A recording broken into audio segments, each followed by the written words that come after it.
Hello दोस्तों, स्वागत है आपका मेरे एक नए स्टडी ब्लॉग्स में। तो अभी मैं स्कूल से आ चुका हूँ और आज फिर से एक क्लिप बनाया भाई।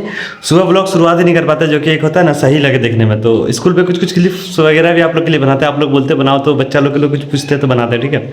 तो अभी वो क्लिप चलेगा, आप लोग देखना। उसके बाद देन अपना टाइम टेबल बनाएंगे और एक टारगेट सेट करेंगे और लाइन बाय लाइन पढ़ना शुरू करेंगे, ठीक है। तो अभी मैं आ चुका हूँ, अभी खाना खाना है, थोड़ा पैर हाथ धो लेते हैं, थोड़ा खाना खाते हैं और खाना खाने के बाद रेस्ट करने के बाद टाइम टेबल बनाएंगे, अपना पढ़ाना शुरू करेंगे, ठीक है। तो अभी क्लिप चलेगा, क्लिप को देखना भाई। उसके बाद फिर टाइम टेबल अपना जो है भी है टारगेट बनाएंगे। तो क्लिप को देखो, उसके बाद फिर टारगेट मिलते हैं। चलिए कल ये पढ़ के आएगा ना। बोल क्या नहीं रहा, अरे मुंह में क्या घुसा है। हाँ तो मत पढ़ के आएगी। कल कल पढ़वाएंगे, ठीक है। ठीक है। तो ओके, मैं उठ चुका हूँ और टारगेट बना चुका हूँ। कल को देखो, ये टारगेट था, इसमें 3 चीज़ 4 चीज़ किए थे और 2 चीज़ छूट गया था, ठीक है। इसको कोलैप्स करके दूसरा टारगेट आज बनाया। वो क्या पढ़ना भी, क्योंकि रानी मैम का हम A to Z सीरीज को रिवीजन कर रहे हैं तो उसे कर ही लेते हैं। इंग्लिश का बचा कुचा जो चैप्टर बचा है उसका प्रैक्टिस क्वेश्चन, क्योंकि अभी मेरे पास इनफ टाइम है तो आराम आराम से पढ़ रहे, ठीक है। प्रैक्टिस क्वेश्चन लगाना कुछ कोई भी यूट्यूब चैनल से लगा लेंगे। रानी मैम का देख रहे हैं, कोई सीरीज चल रहा है तो लगा लेंगे। स्टैटिक जी के बाकी रिवीजन करना, करंट अफेयर्स का कुछ करना स्पीडी से, और हिस्ट्री का ये चार्ट को रिवीजन करना है। सोचे थे तो कल लिखे थे, कल ही लिखे थे, तो ये करना है। बाकी मॉक लगाना तो ऐसे होने वाला। तो वोकैब रिवीजन करते हैं, आज दिखाते क्या क्या मैं रिवीजन करता हूँ वोकैब। चलिए वोकैब में आज आप लोग कल ही देखे थे कि मैं 7 मतलब 5 6 पढ़ा था, ठीक है। और तो थोड़ा वो सबको देख लिया, उसका फिर 7 8 9 को आज किए, क्योंकि भाई मैं 300 से 350 वर्ड में याद किया था अपने एग्जाम टाइम पे। तो वहाँ तक कम से कम रिवीजन ले लूँगा तो अच्छा होगा। तो ये आज मैं 9 पेज तक मतलब इसका PDF में निकलवा लिया हूँ, आप लोग देख सकते हो। ये अब रानी मैम का PDF भाई अभी मेरे पास नहीं है, पहले था मेरे पास। अभी अगर किसी के पास है तो मैसेज करना, मुझे ज़रूरत है इसको, क्योंकि क्यूज फॉर्म में बनवाना है। सबके लिए हेल्पफुल होगा भाई, ये बहुत हेल्पफुल होने वाला है। तो जिस वजह से बोल रहा किसी के पास है तो मुझे व्हाट्सएप में सेंड कर देना, जीमेल पे मैसेज कर देना, तो वहाँ से मैं आपको नंबर दे दूंगा। तो ये 7 8 9 अभी रिवीजन कर चुका हूँ। अब पढ़ना क्या है, रानी मैम का PDF तो कर दिए।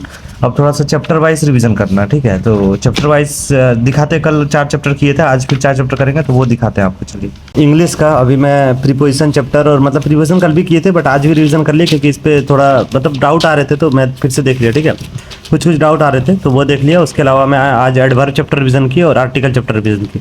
सारा नोट्स मेरा प्रशांत सोलंकी सर का है, तो आप वहाँ से पढ़ सकते हो अगर आपको हिंदी का कुछ नहीं आता, क्योंकि वो सर बहुत बेसिक से मतलब पढ़ा रखे हैं।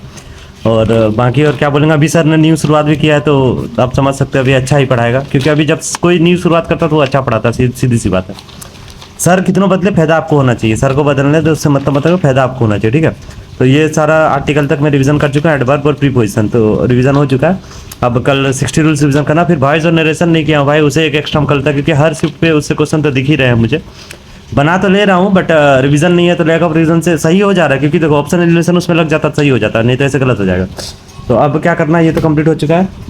अभी क्या देख रहे हो, शाम हो चुका है, अब लगता है रात हो जाएगा। थोड़ा प्रैक्टिस सेट लगाते हैं 1 घंटा का इंग्लिश का, उसके बाद फिर देन अपना आगे क्या क्या करेंगे वो दिखाएंगे आपको। तो अभी इंग्लिश का प्रैक्टिस सेट लगाते हैं तगड़ा वाला, रानी मैम या किसी का लगाएंगे खोज करके, उसके बाद फिर आप लोग को दिखाते हैं कहाँ से लगाता हूँ। रानी मैम का मैं एक प्रैक्टिस सेट जो अभी CHSL मेंस की आंसर किया है, मतलब CHSL का था, तो मैं बोला चलो रानी मैम से देखा जाए, क्योंकि आप सर से देख या टीचर से मतलब आप एक बार वीडियो देखते हैं तो आपको लगने लगता है कि हाँ चीज़ें मैं बहुत जानता हूँ। तो वो वाला मैं रानी मैम का यहाँ देख लो, स्क्रीन पर दिख रहा है, ये अभी पोस्ट की थी तो इसे मैं देखा, जिसमें कि मुझे बहुत तो नहीं आते थे, बहुत सारा अब मतलब आ रहे थे, बहुत सारा नहीं आ रहे थे, तो सीख लिए, कोई दिक्कत नहीं। बाकी आप क्या सोच रहे हैं पता है, कि मैथ्स को रिवीजन किए, क्योंकि मैथ्स तो टारगेट पे नहीं लिखे थे, बट सोच रहे हैं मैथ रिवीजन कर ले। क्यों पता है, रीज़न एक ही है भाई, क्योंकि अभी GD का भी एग्जाम पड़ा है, NTPC का पड़ा है, मैथ रिवीजन नहीं करूँगा तो फिर गुड गोबर हो जाने वाला है। पढ़ तो लिए, रिवीजन करना सबसे बेटर रहेगा, ठीक है। तो मैथ्स का 2-3 चैप्टर रिवीजन करते हैं, उसके बाद देन फिर आगे आगे अपना प्रोसेस आगे करेंगे। अभी देख लो शाम हो चुका है, आज थोड़ा ब्रेक नहीं लेंगे भाई, ब्रेक नहीं लेना क्योंकि टाइम मैनेज नहीं हो पाता, फिर ब्रेक लेंगे फिर टाइम मैनेज, सुबह स्कूल भी पढ़ाने जाना रहता है।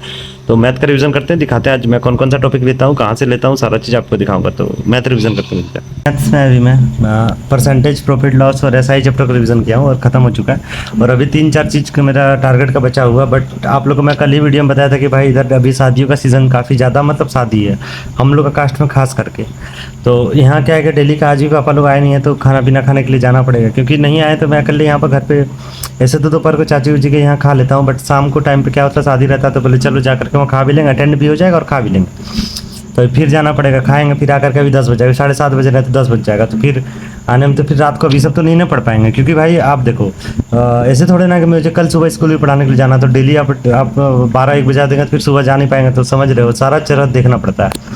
तो अभी क्या है कि वहीं जाना पड़ेगा भाई, तो वहाँ जाते हैं और वहाँ से खा पी करके आएंगे, उसका फिर एक मॉक लगाएंगे तगड़ा सा वही एमटीएस का, और उसके बाद फिर आपको स्कोर दिखाएंगे क्या बनता नहीं बनता। ठीक है, क्या करेंगे भाई, ऐसा आता है सबके जीवन पे, बट हाँ आपको डेली पढ़ना, डेली आप पढ़ोगे तो आपका ठीक रहेगा, अगर आप छोड़ देंगे तो फिर दिक्कत है। तो वहाँ से आते हैं, मॉक लगाते हैं, उसका स्कोर आप लोग को दिखाते हैं क्या बनता है, स्कोर ही दिखाएंगे, उसको ब्लॉग खत्म करेंगे।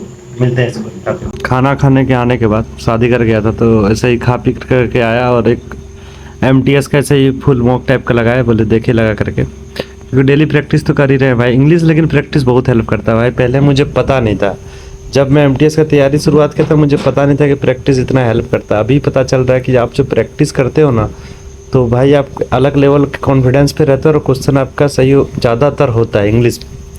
तो जिस वजह से मैं डेली का डेली प्रैक्टिस सीजन, किसी अब देखो वो नहीं है कोई एक सरकार, जिसका मिल जाता है उसी का हम कर लेते हैं, क्योंकि सारा चीज़ तो पढ़े हुए हमको बस वहाँ रिवीजन टाइप का करना रहता है एक होलसेल में, तो वो करते हैं। ठीक है, प्रैक्टिस बहुत मैटर करता है भाई, इसलिए बोलते प्रैक्टिस कभी भी मतलब ये करो, किसी का लेक्चर देख लो, नहीं पढ़ो मंजूर है, रिवीजन करने के बाद एक बस ऐसे प्रैक्टिस टाइप का देख लो, या फिर अपने सॉल्व करने की कोशिश करो क्वेश्चन को, तो सीखोगे आप चीज़ों को। ठीक है, जैसे मेरे 98 स्कोर बने, जिसमें कि मैं आपको दिखाया था, दोनों अटेम्प्ट किया था जीके इंग्लिश में।